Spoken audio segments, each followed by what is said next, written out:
On the line is the Victorian Ombudsman, Deborah Glass. Good morning. Good morning, Neil. Explain the scheme to me. How does it work, or how's it supposed to work? Well, this is some legislation that was introduced 2 years ago. It's called the Zero and Low Emission Vehicle Act, or ZLEV. So it concerns two kinds of vehicles, battery only or plug-in hybrid. And they are charged a road user charge, so per kilometre charge, based on their mileage, basically. What we looked at in this, and it came from a number of complaints we were getting about people who were being charged for more than the kilometres they had travelled, or where discretion wasn't being properly exercised. So basically, we found that this scheme is being administered in many instances quite unfairly. How do I do it? Do I fill in a logbook or something on how many Ks, or I provide an odometer reading? What do I do? 14 days, within 14 days after your rego is due, you need to provide an odometer reading. So we had, and you'll receive an invoice that's based on your charges. So the logic behind this, and I want to be clear that we weren't investigating whether this is good public policy. That's, in this, this is not something that we have. People will have views on that, no doubt, strong ones. But what we're looking at here is there is legislation in place. It's being challenged in the High Court. But in the meantime, people are being charged under this legislation. Several, in the case of a battery car, it's I think it's 2.8 cents per kilometre. So you'll get an invoice for the number of kilometres you've driven, and that's supposed to make up for the fact that you're not contributing to the upkeep of roads through the fuel excise. It's a really important thing to be looking at too, because a lot of the talk from the infrastructure experts is that this is the future. Rather than fuel tax, we'll have road user taxes, regardless of what sort of vehicle you're driving, so we need to get it right. What was the problem here? What went wrong? Well, let me give you an example. This is, if you've got a plug-in hybrid, you can operate on either on fuel or on battery power. We had a complaint from somebody who travelled around Australia, 22,000 kilometres, no charging stations, so basically did the trip on fuel, where you're paying fuel excise. Yeah. Then received a bill for an extra, something like $400 on an assumption that she was travelling mainly on battery, which simply wasn't the case. So complained about this and was told, too bad, we've applied an estimate based on normal road usage, and that's, what the legislation allows. Well, that's just not fair, and it's wrong. Well, that money should be repaid, shouldn't it? Absolutely, and that was the point we've made to the department. So that's one example. The other thing the other area of complaint was around late declarations. So you need to provide an odometer reading within 14 days. We had complaints from people who had paid their rego, were overseas at the time that it came due, so weren't able to provide an odometer reading, and when they did, were then essentially penalised for their late declaration for the equivalent of potentially hundreds more, or in some cases thousands more, kilometres they hadn't travelled. So what, would they be unregistered? Well, some people have had, yes. So over 200 people had their registrations cancelled because their odometer readings were late, and on top of that were slugged with a penalty charge. So again, this is not fair. It's not reasonable, and I'm happy to say that at least with the unfair penalties, that people who complain to us have had those charges waived. But overall, what we found is that the department has a discretion which they simply haven't been using. Well, will it involve a lot of money if all such charges were repaid?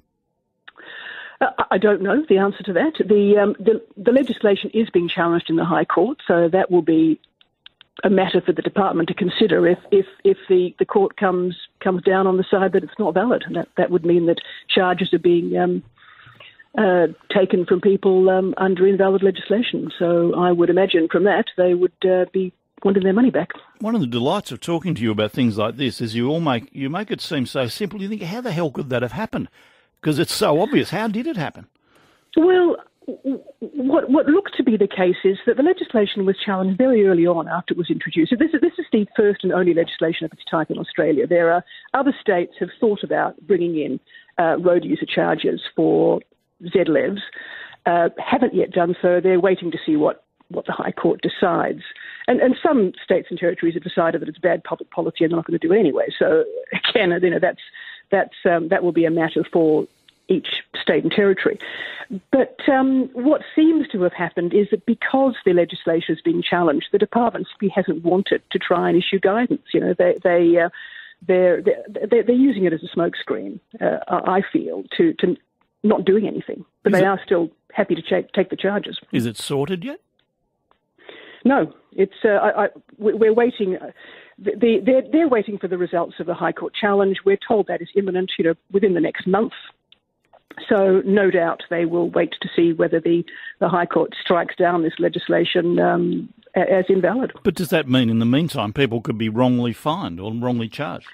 Yes, and that's what we found with a number of complaints we've been looking at. So one of the recommendations I've made, and it's been accepted by the department, is that they look at all of the complaints they've received. They had 180 complaints by the time we started this investigation about the charges, and a lot of them were really poorly handled. People received these template responses that said, sorry, we can't help you, where, the legislation effectively ties our hands, which is not true. In fact, it doesn't. It does allow for waivers. And if you've got a complaint, you can send it somewhere else. So what we have said to them is you need to deal with each of these complaints on their merits. Page 6 of the report says, quote, there are broader lessons for the public sector about the dangers of making policy on the run, unquote. What do you mean by that? Well, or not making it at all is what I also say. So, this is the case where there should have been proper guidance to the department on how you exercise discretion. There is discretion provided for in the legislation. It's not being exercised. And we've seen examples, like the one I described, where people are being unfairly penalised. So, the person who was overseas at the time their odometer reading was due, the person travelling around Victoria where there were no charging stations, paying the fuel excise, and then also being slugged with hundreds of dollars in this charge. But it's bizarre. You've found it. You've described it, but it'll continue. Well, short term. I don't think it'll. What we think there will be a definitive answer to whether this legislation is valid. I would hope from the High Court very soon. And if it is found to be valid, then the department needs to develop proper guidance on how this discretion will be exercised, and that's one of the recommendations we've made. If it's not valid, well, that's a whole other story, and no doubt people would want their money back. Yeah, all of it. All of it. Yes.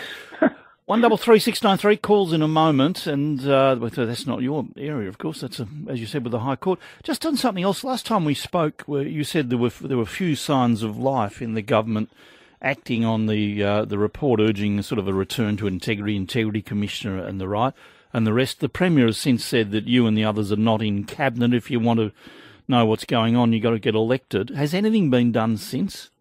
Well, not that I'm aware of.